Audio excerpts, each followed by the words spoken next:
Hello everyone, welcome to Achievers IAS classes. Let's begin our discussion on the current events of 10th April 2018. The first issue in news is regarding the recent judgment of the Supreme Court in the Hadiya case. As we have already discussed earlier, the High Court of Kerala had annulled the marriage of Miss Hadiya, who had converted to Islam by terming it as love jihad. On appeal to the Supreme Court, it has held that right to choose a religion and to marry is an intrinsic part of meaningful existence, and neither the state nor the patriarchal supremacy can interfere in her decision. Further, the court held that matters of dress, food, ideas, ideology, love, and partnership are the central aspects of identity, and the society has no role to play in determining choice of partners. For further details on the issue, please go back and watch the previous news analysis video. Now let's move on to the next issue, which is regarding the annual report of the Central Vigilance Commission, which highlights a dramatic drop in the total number of complaints received in 2017, which is in line with the drop in actions by various government departments in cracking down on corruption. According to the report, the number of complaints received in 2017 is the lowest in the previous 5 years, and the officials explained this as due to the improved system of weeding out of duplicate complaints and few other streamlining exercises undertaken in the recent years, while whistleblowers and civil servants have said a deeper study was required to examine whether the public was losing its trust in anti-corruption bodies because of their perceived inefficiency, quality of investigation, and possible manipulations at various levels. Along with this, as per the laid down procedure, the inquiry or investigation reports are required to be sent to the Commission within a period of 3 months by appropriate agencies, but in a majority of cases, there is a considerable delay in finalizing and submitting reports to the Commission.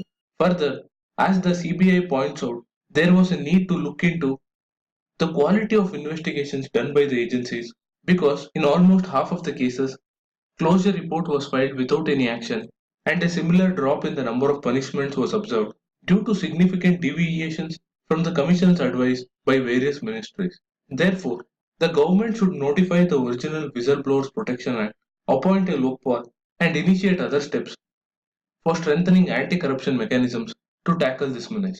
With that, let's move on to the next issue, which is an editorial regarding the recent visit of the Nepali Prime Minister to India. The visit signals an important recalibration of bilateral ties, which had nosedived post the 5-month-long blockade of truck trade at the India-Nepal border and increasing ties between Nepal and China.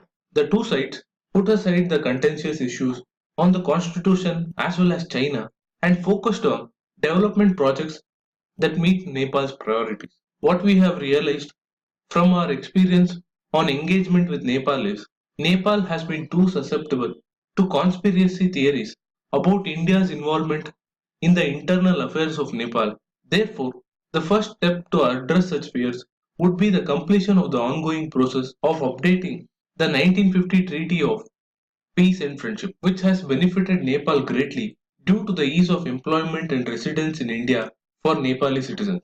Further, India must recognize that Nepal's aspirational young population is looking beyond the open borders for opportunities, and in this regard, India should focus on the deliverables such as road and rail links, power projects, post-earthquake reconstruction commitments that will determine the success of the partnership between the two countries, and take up contentious issues like the one on the Nepali constitution discreetly and diplomatically to rebuild the fragile relationship with Nepal.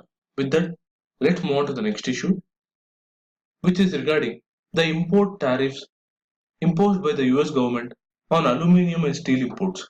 The move has several negative consequences to the domestic industry in India, and therefore, India is trying to get an exemption from these import tariffs imposed by the US government, which currently is enjoyed only by Canada and Mexico. As you can recall, we had discussed earlier how the imposition of such tariffs resulted in China taking retaliatory measures and imposed tariff on various American imports, particularly agricultural commodities, and even the EU had threatened the US that it would impose tariffs on American imports. These threats had the potential to result in a global trade war And countries like China has also taken US to the World Trade Organization over the tariff increases on steel and aluminum. India too had raised concerns whether the actions of the US government were in line with the norms of the World Trade Organization in order to avoid any adverse impact on the domestic industry. For further details on this issue, please go back and watch the monthly current affairs roundup of the previous month. With that, let's look into the other issues in news, which is regarding the disappointment expressed over the centre's lack of resolve to implement the Supreme Court's verdict over the issue of water sharing of River Kaveri between Tamil Nadu and Karnataka. The Supreme Court wrapped up the center for not framing a water sharing scheme as was ordered by the Apex Court. The scheme was to be framed by the center by March 29th but has now asked for extension of the deadline, for which one of the reason could be the impending Karnataka Assembly elections to be held next month. With that, I wrap up today's news analysis. Do share this content if you like it. Thank you for watching. Have a nice day.